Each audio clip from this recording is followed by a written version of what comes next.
Hello there, my Liberty fans. Welcome to a media practice availability press conference with Troy Stecher.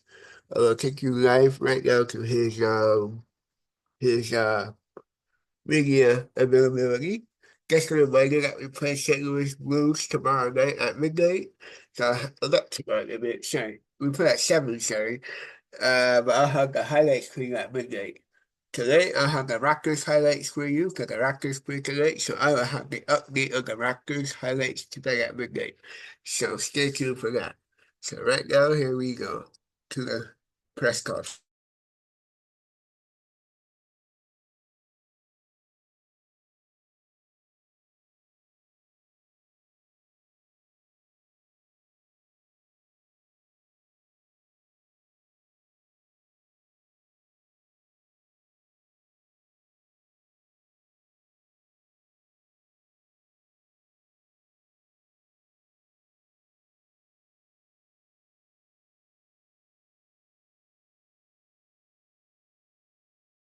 What was your reaction when you found out the Leafs had played it?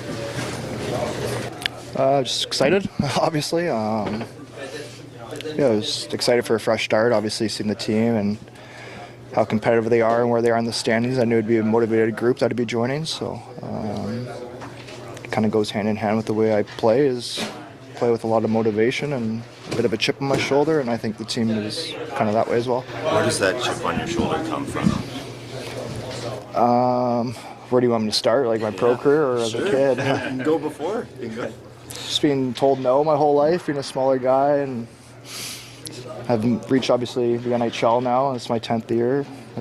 It's my 7th team, so I always just kind of try to prove people wrong, and more than anything, just prove myself right. So that's just where it comes from internally. Why do you think you were told no by the Oilers this time? I don't know if I was necessarily told no. I think Why it just. Why do you think you were put on waivers? Well, I know why I was put on waivers. It just became a numbers game. They were trying to get younger internally on the back end, and they had two really good younger D-men in Emerson and Regular come up, and I just kind of got pushed to the side, and that's the way the business works. Like, I was on the other side of it when I came to the league. You kind of push some older guys out. So wish them well, but I don't think it was necessarily had anything to do with being a poor player. It just kind of came down to numbers. How you will remember your time in Edmonton? Great memories. I made a lot of really good lasting relationships with a lot of people, and just went through a lot. Like, I got there, I guess 2 years ago, I was traded there at the deadline, and then I missed the whole playoffs, getting ankle surgery, so confidence was pretty low back then, and then get re-signed by them and able to kind of put my foot down and make an impact and help them reach the Cup finals again in back-to-back years. So just a lot of fond memories of going to battle with a lot of those guys in that room, and just the fan support around Edmonton was incredible, and I feel very fortunate to still be in Canada and Toronto and having that same, if not more, here. So great. What was your biggest takeaway of experiencing a Stanley Cup final, playing it? Just the magnitude of it.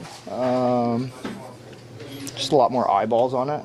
Obviously, I think at the end of the day, you try to break it down as best as you can, and it's just another game, even though it's like a best of 7. It's the pinnacle of the sports. The two best teams remaining, and it's the best hockey you'll find. So it's something I'll look back on when my career is all over and be thankful I got to experience. But in saying that, I still feel like I got a lot of game left in myself, and I hope to win the Stanley Cup at some point, and that starts here in Toronto, obviously being here now. I know from a team bonding perspective and just getting comfortable, how helpful was it to get into Chicago and be part of that team dinner? Yeah, it was great. Obviously, the guys were really welcoming. It was unfortunate they couldn't get the win that night. It would have been probably a little more upbeat, but it's nice anytime you can have time with your teammates away from the rink, especially on the road. It's a lot easier, and it's not very often you stay over in a city, so for them to do that was a good opportunity for me to come in and meet the guys on different terms, and instead of walking into a dressing room and kind of walk on eggshells. And in saying that, the hockey world's small, so you know a lot of people from every different locker room. So I've been fortunate enough to play with a couple guys in here, and they definitely have helped make it a lot easier so far. I know it's still new, but what's been your first impression of the decor here so far? Big, like I feel small. Yeah, no, there are a lot of good players. Like Morgan Riley and I both grew up in Vancouver, both born in 1994. So I've chased him around my whole life. Finally get to call him a teammate, and I don't know, just a lot of good players that are, trying to come together as one solid group to help the betterment of the team. I don't think that's any different on any team, but definitely here I think it's a big focus right now. What's it like when you come to a new team, trying to get kind of the system and all that stuff? Like, what are the keys for you when you join a new group? I met with the staff already, like this morning, coming in, and honestly, I've been in this situation, not waivers, but I've been traded, walking into a new room. Sometimes less is more, just go out there and play. Trust your strengths. For me, that'd be my feet, so the coaches want me to use my feet, help break out pucks. As far as X's and O's, that kind of just comes naturally through practice and repetition, getting into games, but I mean, you could ask anybody in this league. There's no system you don't know. You play a 1-2-2, a 1-3-1, a 2-3. You either pinch or you don't. So it's pretty simple, honestly, when you get into the game action of it. What's some of your earliest memories of Morgan? He's the best player. I think he went second overall in the Dub draft and fourth in the NHL. And he played for a smaller organization called Hollyburn, and then he left to go to that school in Saskatchewan or whatever. So what do I remember of him? He was just amazing. Like, I was chasing him around my whole childhood, just trying to be as good as he was. You're new to the group, but coming in from the outside, what's your early assessment of why the Leafs have struggled of late?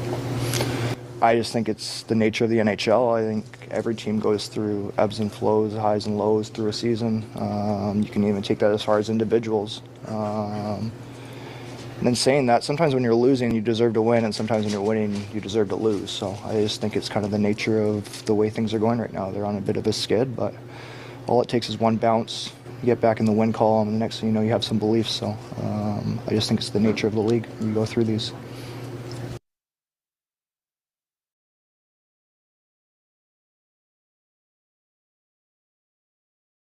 My name is recognized across Canada. If this message reached you, you're in luck. You've got the opportunity to quit working or see your pension grow dramatically. This opportunity is strictly for Canadian citizens and only for a limited time. It's designed for people who aren't afraid to take action. Forget fake promises. With only 369 Canadian dollars, you can realistically earn 30,000 to 50,000 Canadian dollars this month. The program is fully automated. No training or skills needed because of technical limits. Spots are closing this week, so get in now and lock your lifetime income. $1,200 daily, $8,400 weekly, over $30,000